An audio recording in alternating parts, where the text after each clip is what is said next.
How to make Instagram story music longer than 15 seconds. First, let's open the Instagram application and then swipe left to post a story. I'm going to show you first how to add music to a photo. So let's just select a random photo. Swipe up and tap on music to add music. I'm going to search a random song. And you can move this back and forth to choose from where the music starts.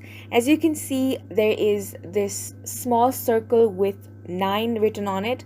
This is the duration of your clip. So you can choose to increase it to 15 seconds or decrease it to 8 or 7 seconds. Simply tap on done. But remember that this feature is only available in photo, because if you try to do it in a video, you will see that this simply does not work. Because as you can see, I'm choosing a random song again.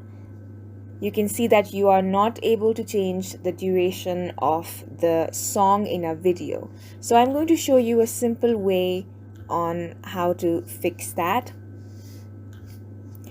First off, I'm going to select few different videos of different length.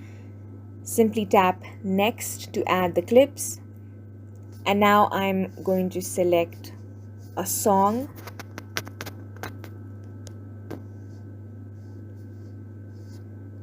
You can choose to begin the song from anywhere, but just remember where it ends, because in the next clip you will choose the same song, but you will begin the song from where it last ended in the previous video. So you're going to follow the same process for the third clip as well. And once you play the video back, you will see that the song will continue from one clip to another. And that is how you make Instagram story music longer than 15 seconds. We hope you guys enjoyed this video. Please make sure to hit the like button and subscribe to us for more contents like this.